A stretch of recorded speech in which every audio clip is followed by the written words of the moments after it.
Hey guys, if you're not following CJ's Crime Concepts, please go over there and follow and listen to this latest video. JP's alibi may have been just blown to smithereens. So do you remember how he claimed, and he's been claiming this whole time, that he was in Charleston and he's got proof, although we have not seen the proof yet? I haven't seen any proof from the beginning of this thing at all. Is it just me? I don't know. Anyways, the point is that he was supposed to be in Charleston. Well, this 911 call says completely different, because the neighbors see him aggressively getting into his truck and spinning out of there, almost hitting someone as he spun out. That's why the 911 call was made.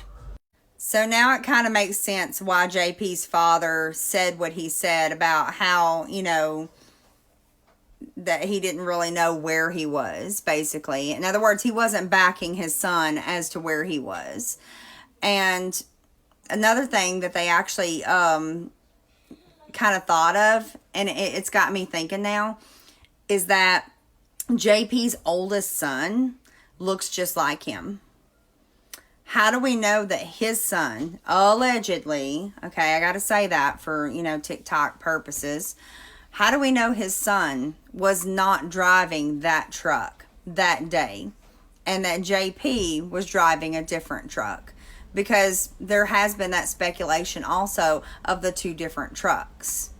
And he claims that it was decals on his truck, that he had put decals on there. That was the night that he talked to Robbie. He wouldn't talk to Robbie Harvey, but he talked to Justin on TikTok. That was that night that he first got on TikTok. And he said something about, oh yeah, I put decals on my truck or something like that. That's why it looks different. How do we know that he's even telling the truth at this point? Because he's lied about everything else. How do we know that the person that was in that truck in Charleston or on the way to Charleston was even him? Could have been his son for all we know. I'm just saying. But the 911 call completely blows this out of the water. And it definitely proves he was not where he said he was. So where were you, JP?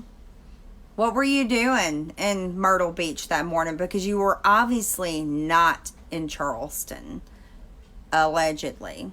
So tell me your thoughts. Like, share, follow. Go follow CJ and listen to that last video. Tell me your thoughts on that. Bye, guys.